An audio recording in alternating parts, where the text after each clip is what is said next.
Good evening, Midlands African Chamber. Welcome to another episode of Power Hour, brought to you by our champion supporters, the Ewing Marion Kaufman Foundation. Tonight is a night of all nights.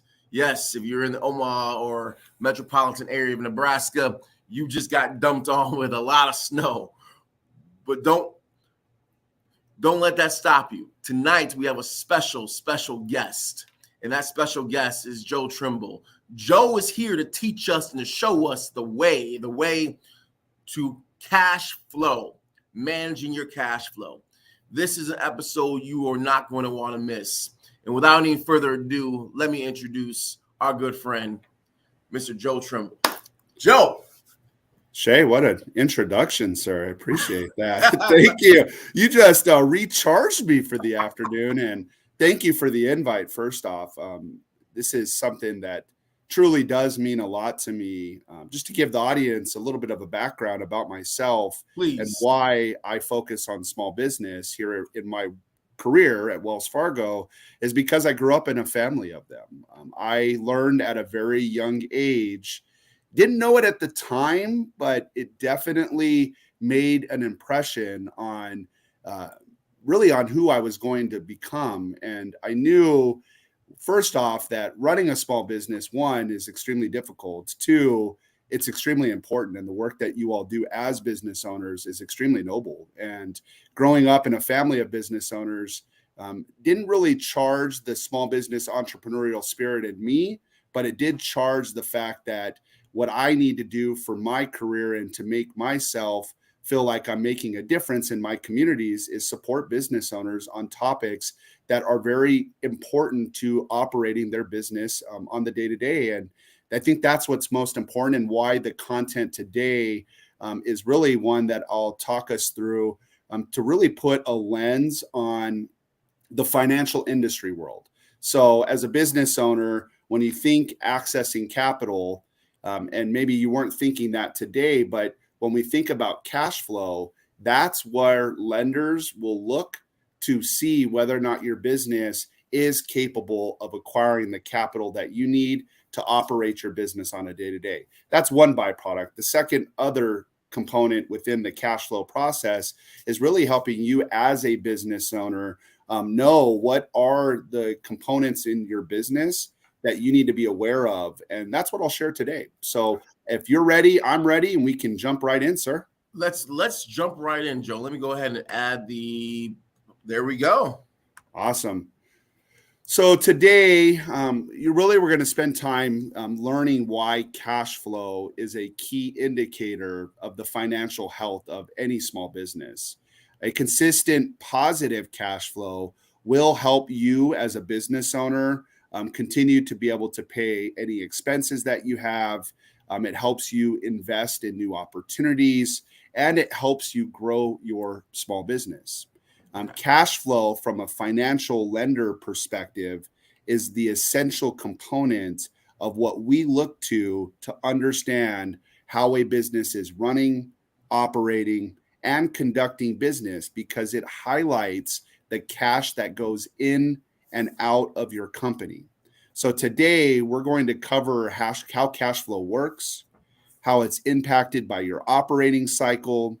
We're going to explore cash flow considerations depending on what stage of your business life cycle you're in. So I'll cover the entire gambit for our audience today. And then I'll share with you some suggestions that I've learned from business owners like yourselves on how you can take control of the cash flow in your business and to really help create a manageable plan. So let's dive in, and we'll start by talking about managing your business cash flow. First of all, it's important to start by noting the difference between cash flow and managing cash flow. Cash flow is the flow of money moving in and out of your business. Managing cash flow includes the safeguards that will help ensure cash flow remains positive. Now that we've dug into the difference, let's discuss the 4 key areas that you want to be aware of, business owners, when managing your cash flow.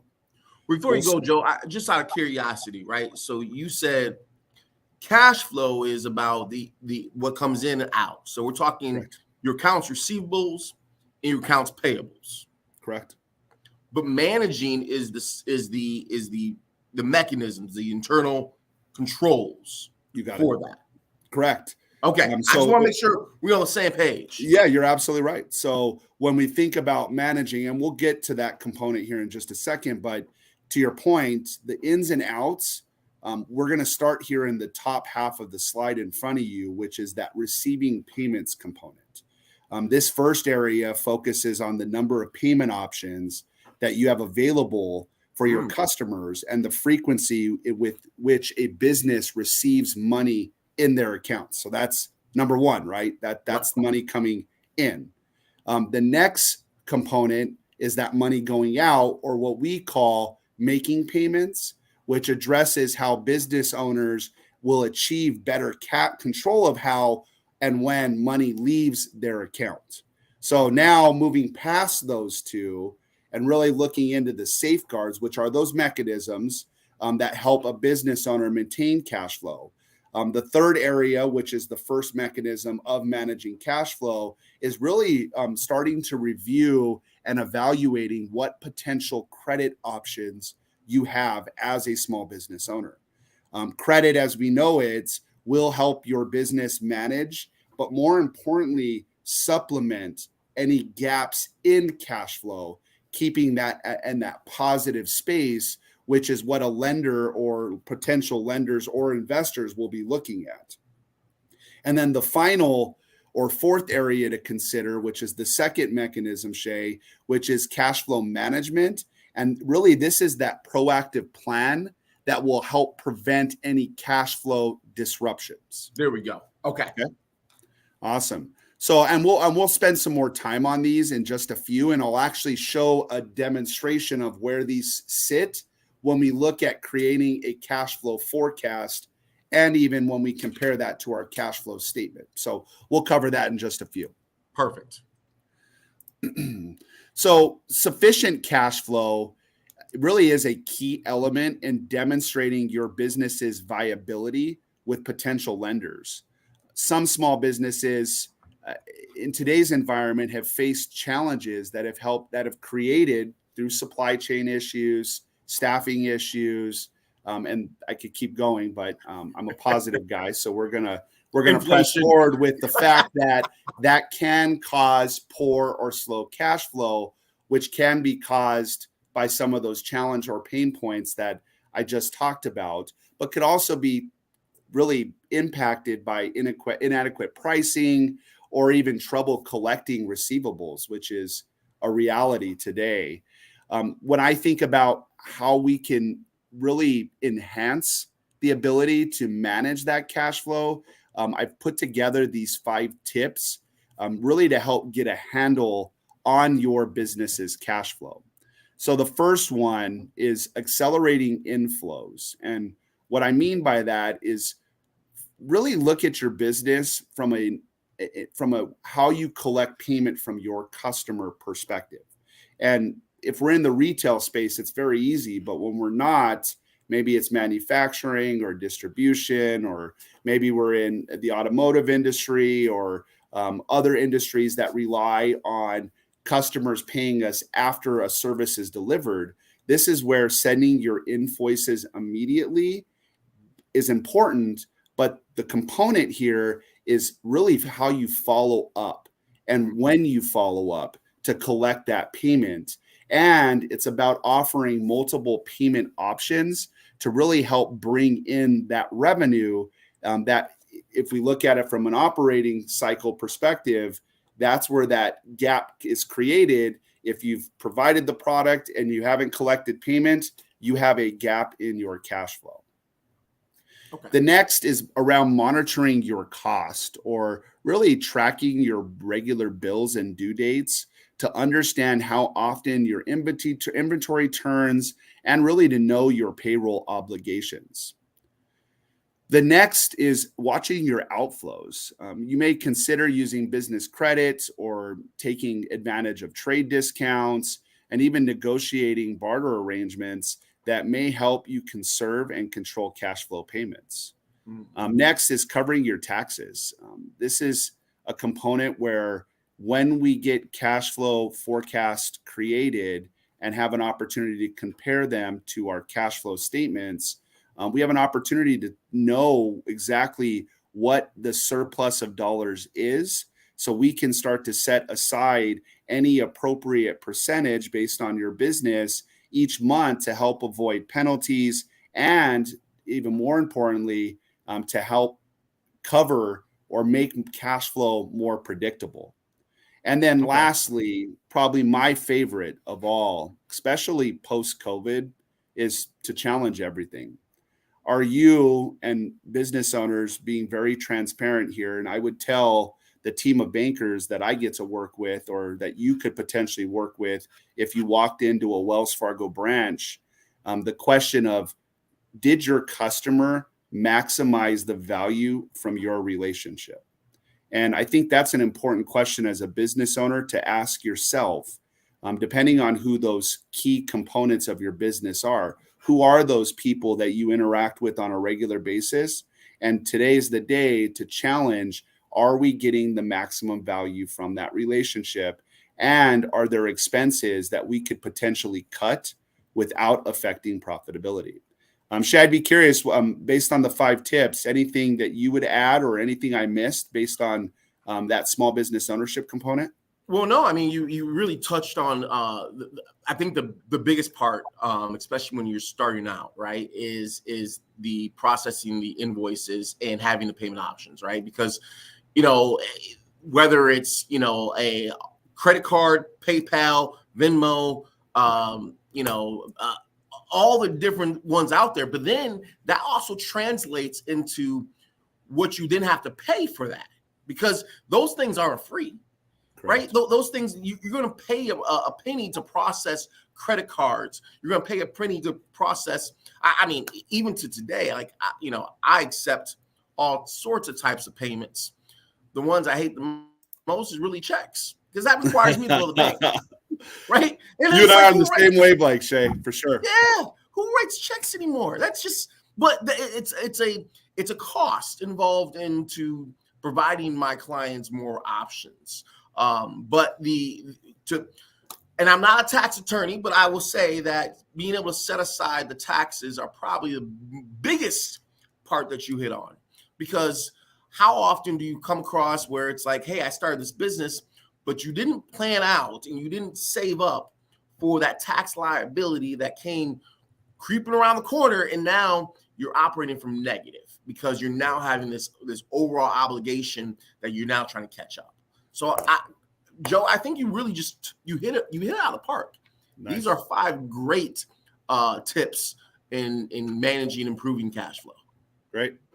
Well, then we'll press forward, because this is where it really gets us an opportunity around how do we accelerate the inflows, and really how do we watch carefully our outflows. And to do that, it's important to know and understand your business's operating cycle. And I alluded to this a few moments ago, but different types of businesses' operating cycles look different, but they all follow a similar path, in the sense that when we look at the work we do and the cycles comparatively, it's a cyclical picture. So that means it repeats itself.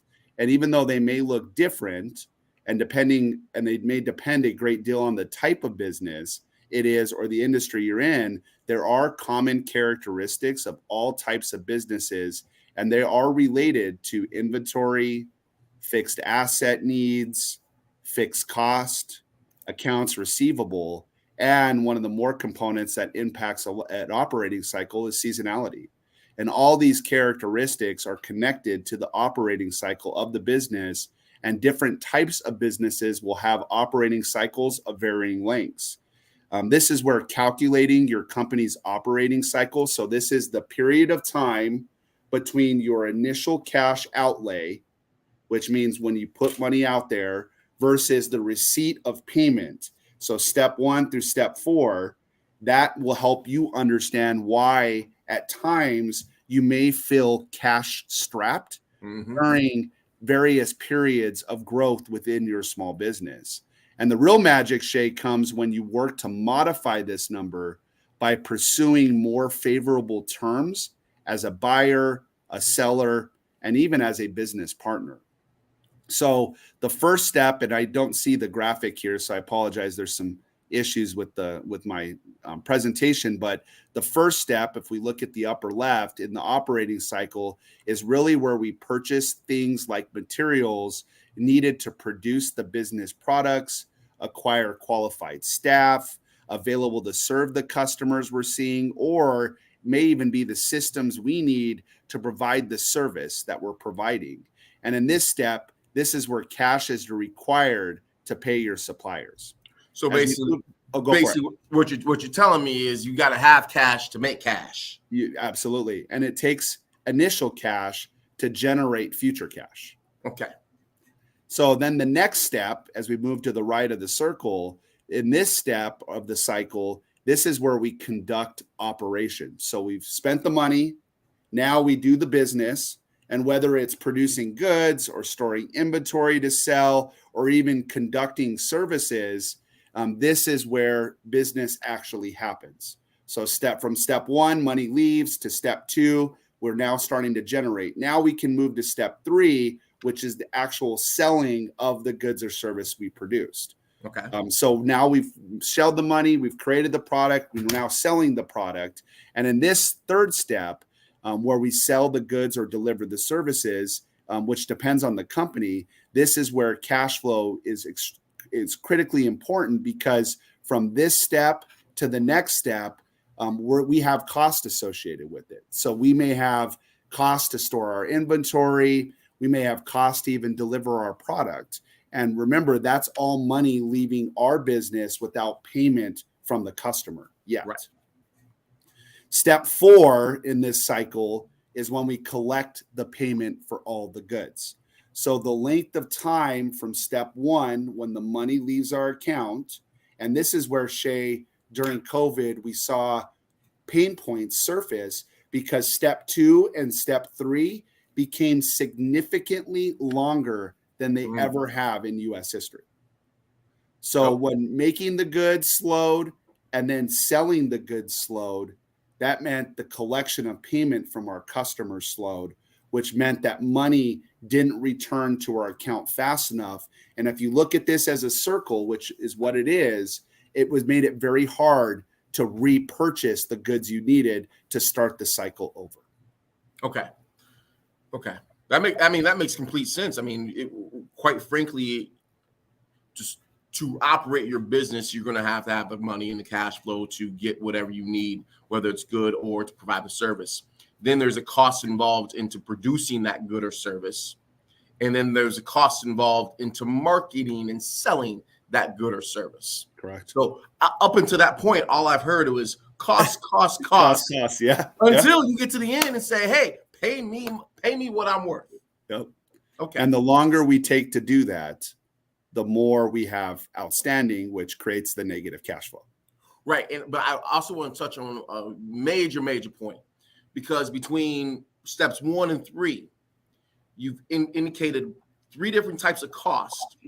So step 4 should, and I'm emphasizing this, Joe, right? It should cover not only what you paid out in steps 1 through 3, but also your margin. Am I correct on that? You're absolutely right. Okay.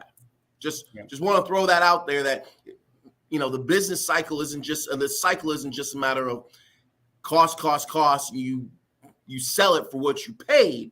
You need to sell it for what you paid in addition to what your profit margin is. Yep. And add in what you should get paid as the business owner, which it's a different subject, but I am a believer of paying yourself first, which is critically important, especially in today's environment. But maybe an additional power hour down the road. I'm not mad. You're more than welcome to come back, Joe, and talk about getting me paid. I like it. That's what I'm here for. That's what I love doing for business owners, and why this is such an important topic. And as we move to the next section in this presentation, this is where we get into some of the uniqueness of each of the business owners on our session today. But I'm not going to focus on the uniqueness components. I'm going to focus on where some of the commonalities shine through by using this overarching component within the life cycle. So we'll look at that here in just a second, but these are where the characteristics are based on where you all stand in the life cycle of the business as it evolves from idea into a mature company. So if you are really in that first stage of your life cycle, then this is where I'll share some considerations that you should have on your mind to really help you all, so you have that information as you prepare to move from one stage to the next. So the seed stage, which is the earliest stage of the life cycle, and really where we spend most of our time on the focus and of the planning that we're doing to operate the business. This is an ideal time to build out your business plan and to develop a funding strategy. During that startup stage, as your venture gets off the ground, securing funding is a critical priority. Investors typically prefer entrepreneurs with what we call in the industry skin in the game, which is your investment that you've made into the business that comes from your own money, which it sends a message that you're committed to making that business succeed. Okay. As your business grows, your cash flow needs will change. And you may want to really start to look at, if you're in this stage of the life cycle, taking advantage of opportunities as they arise, while at the same time, you will start to enjoy the access to financing. From a lender perspective, we love the startup stage, but where we want to step in from a financial lending perspective is really in this stage. And during the growth stage, this is where prioritizing and really saving cash, there's a rule of thumb that you want to follow. It's by having access to dollars for your business that would help cover expenses 3 to 6 months out. That creates some longevity in case there are gaps in cash flow. And I think this is one area during COVID, Shay, that I really did a lot of educating around for business owners, because this is where your plan comes in. Remember, we talked about it in that last stage, and plans, from what I've reviewed throughout my career, tend to focus on where I'm going to make money, but they don't focus on what happens if that process changes. And a lot of business owners face those challenges. And these challenges can show up in a variety of ways. They can be emergencies. They can be slow sales periods. They could be the need to hire or maintain or retain qualified employees. And when you have those challenges, this is where, when things start to climb in cost, you start to stretch out that operating cycle that we talked about on the last slides. When you said costs, we get paid. Yep. If we add more into those buckets and we don't figure out what that means for our bottom line, we run into gaps in our cash flow cycle. Understood. If we jump to the next stage in the life cycle, and even when your business reaches maturity, I don't think it's switched. Oh yeah, I did. Well, even when your business reaches maturity, your business may never stand still. While your focus at this stage may be on staying ahead of the competition and improving efficiency, or even continuing to monitor your cash, or what we call burn rate, if too much cash is flowing out, evaluate whether you still need all of the services you provide, the equipment you use, or even the facilities your business is operating out of. You may also want to talk to longtime vendors and suppliers, or if you're a new customer to them, focus in on that piece of it and the business you potentially bring, to really try to get those better payment terms. And This is where negotiating skills come into play, and why building relationships with vendors, suppliers, distributors is a key part of what you should build out in your business plan. Next, as we move around our circle here, major expansions can take your business to new places. If you have substantial cash available, so as we move down the road, you may be able to use some of it to fund expansion. If you plan to borrow money, know that lenders will expect to see cash flow projections indicating how your increased revenue will enable you to repay a loan. That's a key piece here, y'all, for especially thinking about if accessing capital is on your mind. That projection is going to be critical for a lender to feel comfortable providing the dollars. As you increase operating costs, Shay, I was thinking just like you, pay attention to your margins. You may be able to negotiate trade discounts from suppliers, especially as your business starts to scale. When your business hits the transition stage and you begin to think about your end game, this is where, really, are you planning to sell the business, or maybe you're going to keep it in the family, or maybe you even wanted to look at enhancing its value or stability. At this stage, you may want to consider examining cash flow from the past 3 to 5 years and prepare earnings projections for potential buyers. You may want to eliminate any expenses not needed for continuing operations, and you may want to consider factoring the tax implications of your exit and business sale into your cash flow projections. So cash flow, summary of these last few slides, it plays an important part in every stage of a business life cycle. So, Joe, if I'm hearing you correctly, it seems like a theme between these 5 different points, and I think that theme really comes into flexibility. Would that be accurate? Because in every last point, it's a matter of not getting stuck on one idea or one process or thing, but being flexible to be able to adjust and change in order so the business can adjust and change regardless of what stage you're in. Yeah, I like to say fail fast, learn quick, and fix right now. I think we just got our takeaway for the day. But yeah, no, I love it. It really comes into a matter of you gotta be flexible. You do, and be ready to pivot. I'm a realist, Chad. I don't know about you, but I will tell you how your business operates today works, but that won't get you where you want to be in the future. Those pivots will have to happen. That's being flexible and being ready to adapt.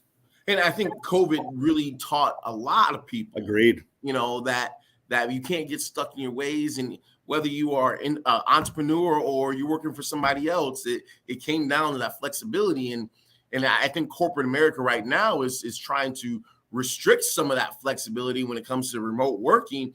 I think I read an article that some lady in California moved from California and bought a house in Oregon, and now she's being recalled back to the office, and it's like 1,000 miles. And it's like that type of flexibility comes back into the overall part of, can we pivot? No, you're absolutely right. Absolutely right.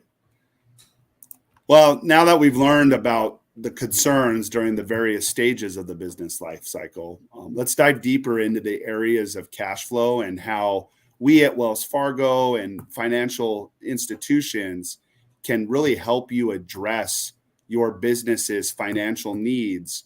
And we'll start with making and receiving payments. So fortunately, there are some steps that you can take that may help minimize cash crunches. Managing how you make and receive payments is the first step to supporting the health and success of your business. There are a few tips that will help you better manage payments in your cash. The first, focus on convenient ways to pay your customers. One of the best ways today is accepting credit and debit card payments from your customers as they're utilizing your business. But look for options that allow your customers to pay you on site. Maybe it's online, or nowadays, maybe it's on the go. In today's environment, You may want to offer multiple ways for your customers to pay you. That creates your competitive advantage in the industry marketplace that you operate in. Next, pay your employees. Take the complexity out of this by utilizing or at least considering a payroll processor. They help introduce efficiencies to make sure that employees are funded in a timely, safely, and secure way, giving you more control in remaining compliant by making these payments in that compliant way. And I'll tell you, for business owners, this is not why you got into business. Yes, having employees is important, and you will help them become the best that they can be for your business. But let someone take that off your plate. I've been reminded by one of my mentors over the years that payroll is probably one of the more complex components of operating a business. It takes about 160 steps from the moment an employee completes their time card to the moment you give them a check or direct deposit their funds into their account. 160 steps.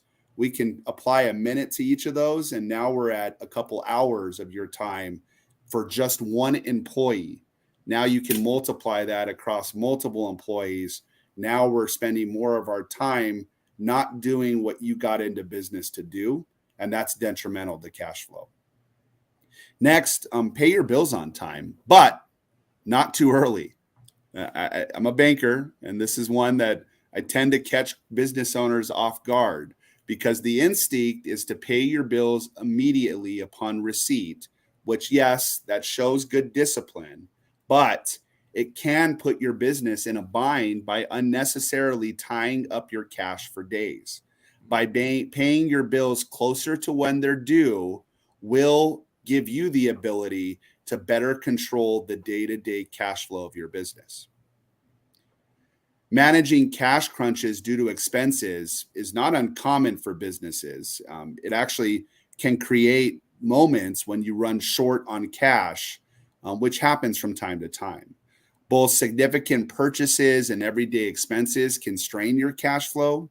And rather than run your accounts to zero, consider turning to your bank for business credit options. And don't forget, for business owners in various industries, especially industries that operate in professional settings like our healthcare professionals that may be on the call today, or for those business owners that you know in your circles, there are suites of products that are specifically dedicated to help those types of businesses obtain financing in cards and lines, just like our small businesses have the opportunity to. And then track account balances with online and mobile banking. An account with online and mobile access can be a key to a solid cash flow management strategy by helping you track your cash as it moves in and out of your account. Creating safeguards to keep cash flow positive is the second step in maintaining a healthy cash flow. And at some point in its life cycle, a business can face cash flow issues. Peace of mind is everything if you know you have the ability to tap into credit in case anything comes up while running your business. You may be able to concentrate more on actually running your business rather than how are you going to cover expenses.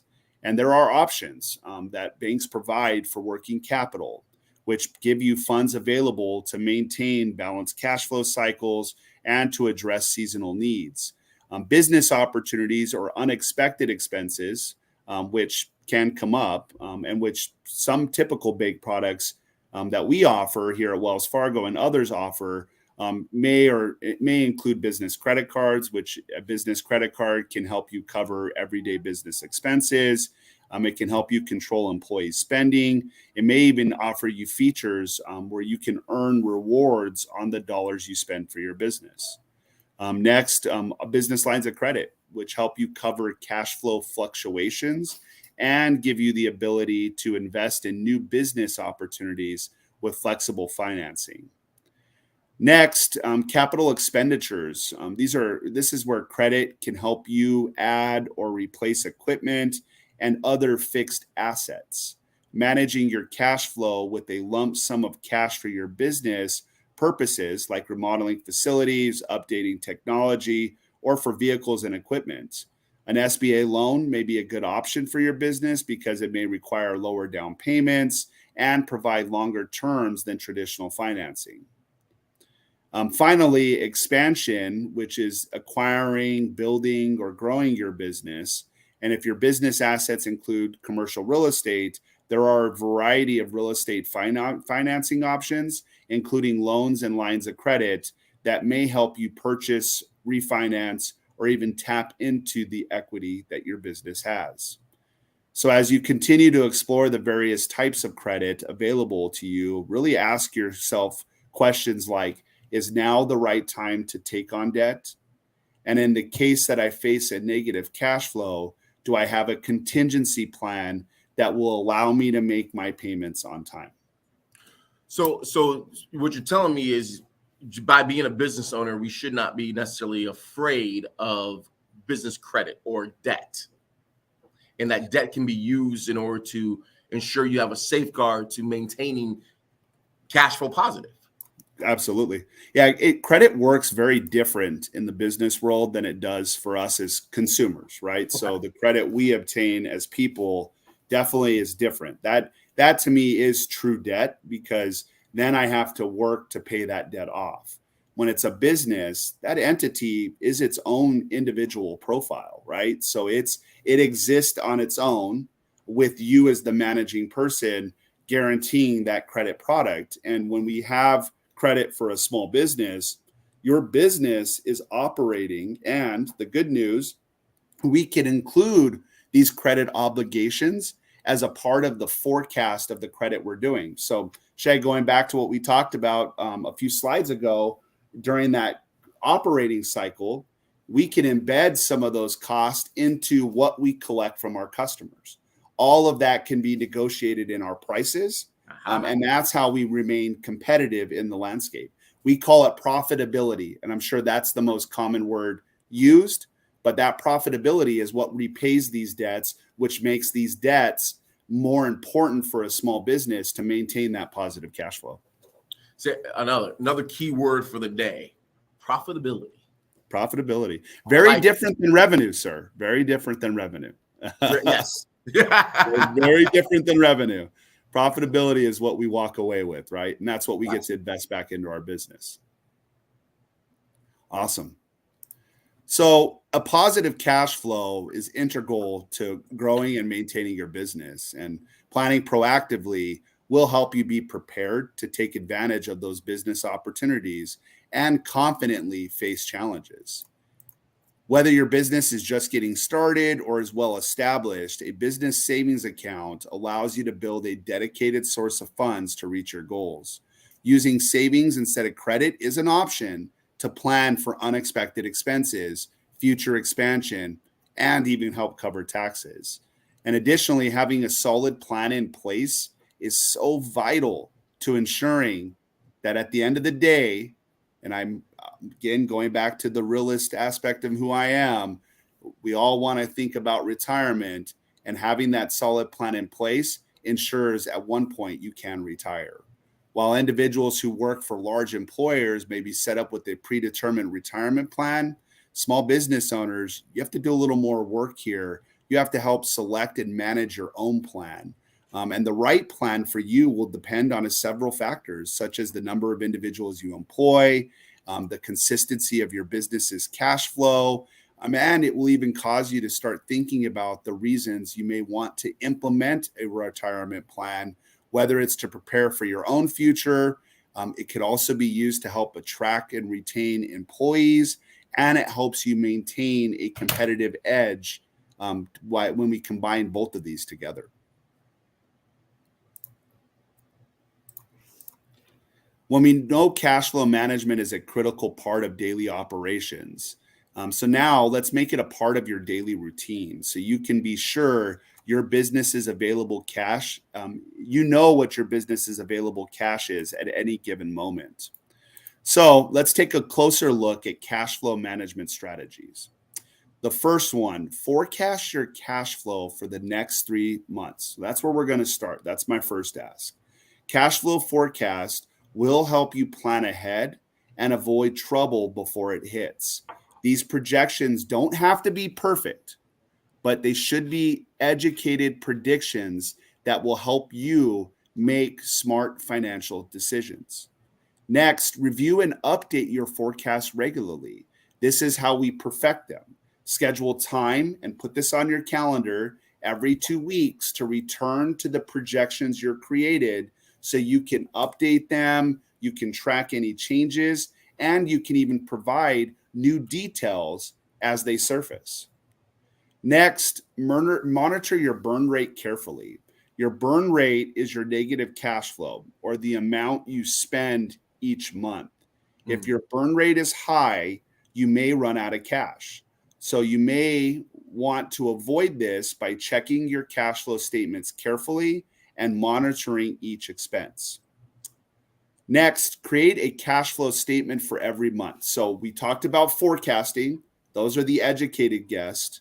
The good news is cash flow statements. Most financial institutions help you populate these through your statements that you receive each and every month. These statements help you know the relationship between your cash on hand and your burn rate, which is at the center of business cash flow management. And these elements come together in these cash flow statements. There are some great tools out there to help you do this beyond just your financial institution. And I'll share some of the resources we offer at the end of my presentation today. Next, plan ahead for cash shortages or unexpected expenses. Cash flow may vary month to month. It could look very different at the beginning of the year versus what it looks like during the summer months. Or maybe there is even a snowstorm that creates an impact on cash flow for a specific day. Cash flow, as it varies, can create really some relevant outcomes for you to help you prepare for these shortages by creating an emergency cash fund. You may consider using your cash reserves, or this is where some of those products that we talked about come into play. You could even use a line of credit to help supplement some of that cash flow. And then lastly, incorporate that useful technology. Tech tools, including QuickBooks, may also help you track your cash flow. These services can organize your income and expenses, can schedule your bill payments, and even invoice clients on your behalf. It's important to create and review regularly foundational documents, such as cash flow forecasts and cash flow statements, to successfully manage your business's cash flow. So let's put this into action. So in less than an hour a month, and I've seen this firsthand, but it will give you the ability to identify potential cash shortfalls. And on the flip, it will help you identify surpluses in your business's future. So to get started, it really is as easy as start by projecting your future cash flow for a full year. So focus on the timing of income and expenses. So jot down the ways you receive cash, meaning the products that you sell, and then start to jot down some of those variable expenses and some of those fixed cost expenses. That way, as you start to put together your forecast, you can identify where these gaps start to show up, and you can start to estimate how deep they may be and how long they'll last. I like to say, look for patterns and cycles, because things will repeat themselves. Mm-hmm. And once you do this, make this a regular part of your business planning, you can compare your forecast to reality to help you improve their accuracy. So now that you have a broader view, ask yourself how much cash you'll need to cover potential gaps or challenges. It's important to be proactive so you are ready when you do encounter a business problem. Let's dive deeper into how to create a cash flow forecast. And there we go. Go for it. No, that's perfect. All right, good. Yeah. All right, you know what Shay wants. That's all that matters. That's all that matters, right? So before you create a cash flow projection for your business, it's important to identify your key assumptions about how cash flows in and out of your business each month. So I'm going to just share an example of 2 assumptions we could make These may change based on your industry type, but this is a great conversation to have with your inner circle. Of course, the chamber is a great resource to turn to. And of course, there are other professionals that help do this as a part of their own business in the communities that you all operate in. So, didn't mean to change that slide there. So the first assumption, let's look at receivables. These assumptions should outline how quickly you receive payment from your customers. For example, if most of your customers pay you within 30 days, a key assumption could be 90% of sales will be collected the month after the sell. Okay.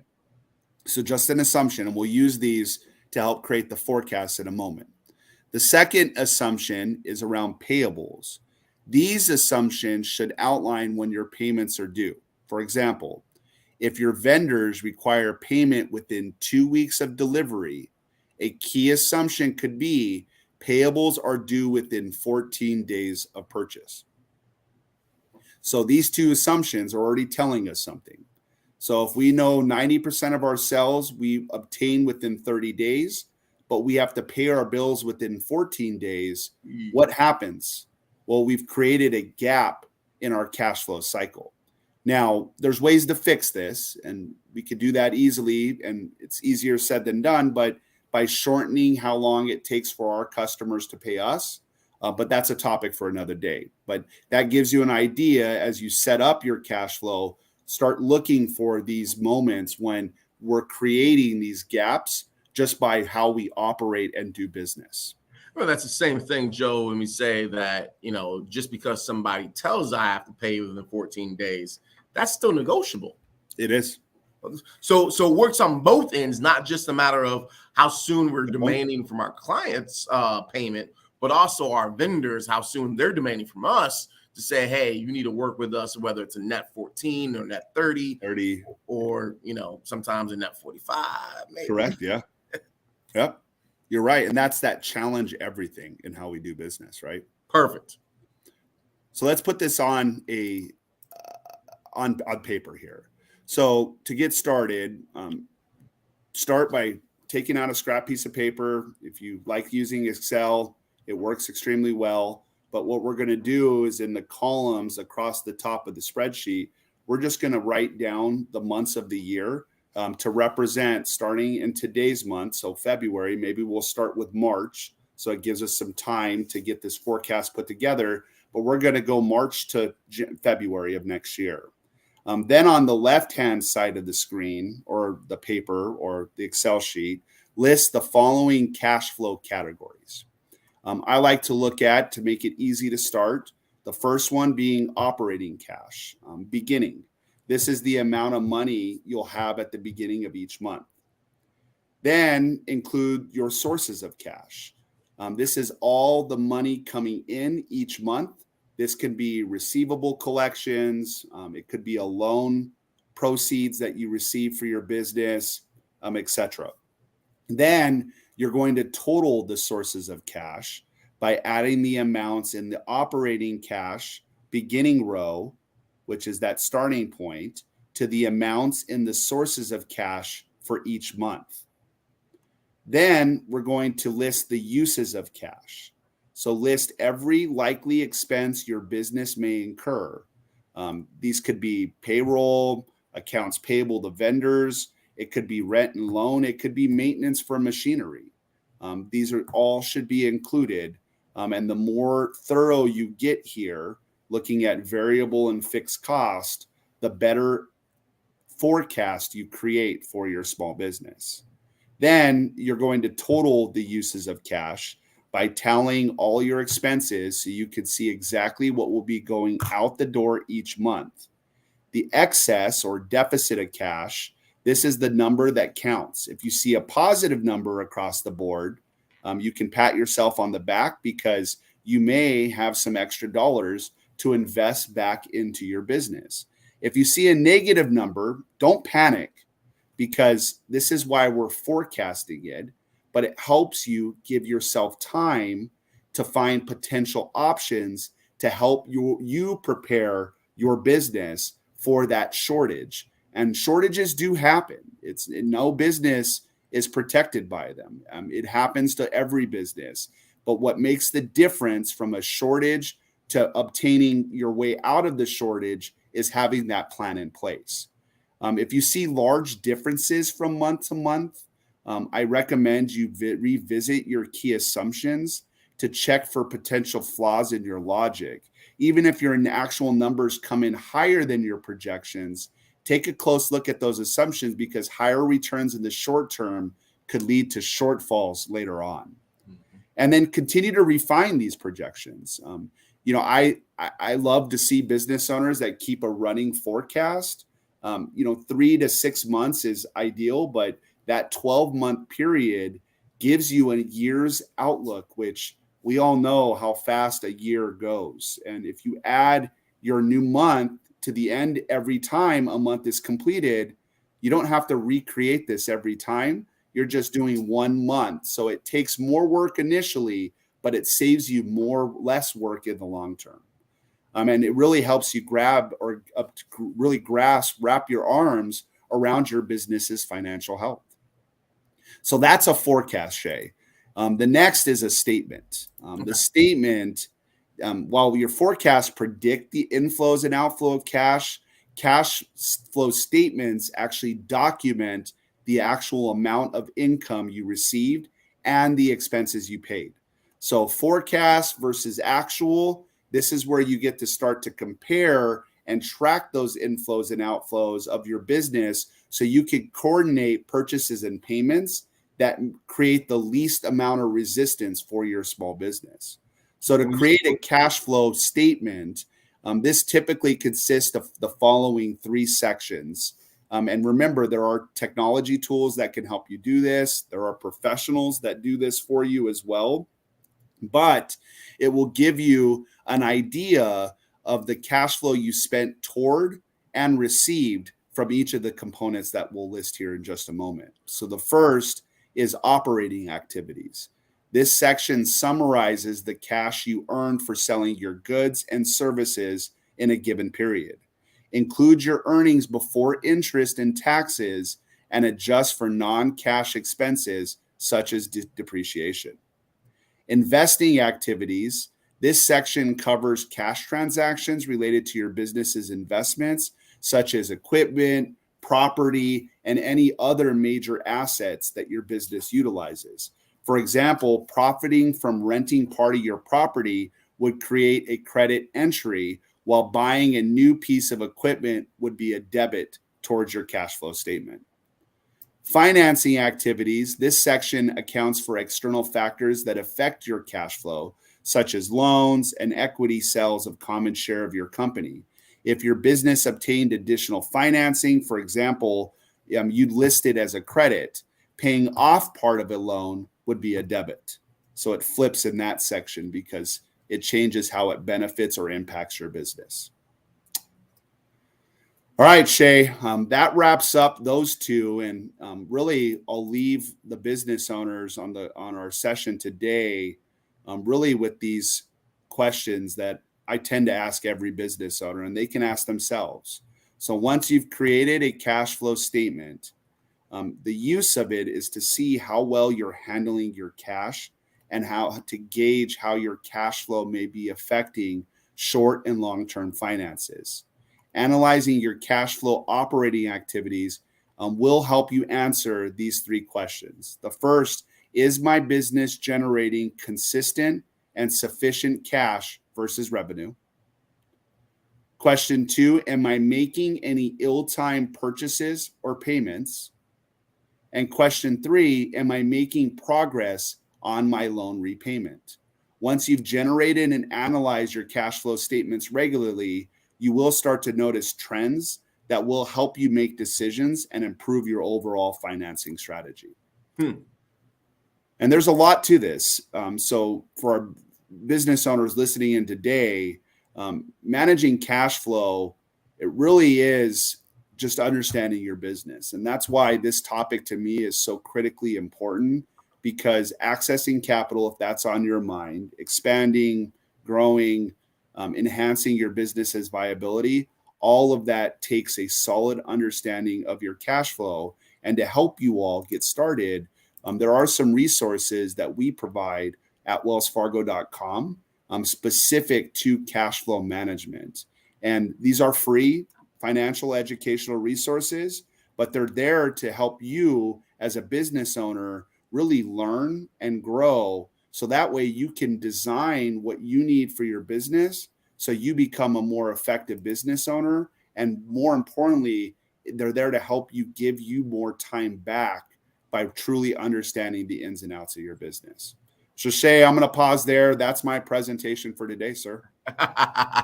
Joe, thank you so much. I think you hit it on the head that, it's about having the information and doing the work to get that information so you can make the proper decisions on how your business can stay cash flow positive, but also making the strategic decisions of how you grow and transition your business from one stage to the next stage.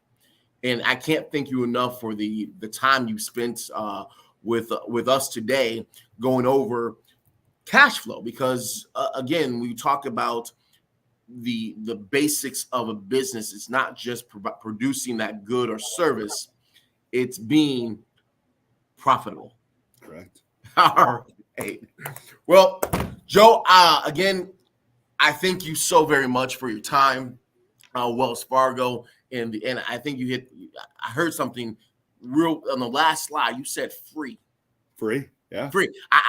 Sometimes free gets me a little nervous, but sometimes when it comes to education and investing in ourselves, don't pass up on free. Couldn't agree more. So without any further ado, Joe, I want to thank you once again. This is the Midlands African Chamber Power Hour. We've brought to you by the champion supporter, the Ewing Marion Kaufman Foundation. And until next time, this is our tribe. Stay warm out there. And Joe, next time we're talking again about giving me some cash. Yeah, there you go. All right. Bye, y'all. Thank you for the time. Have a good night. You as well. Bye-bye.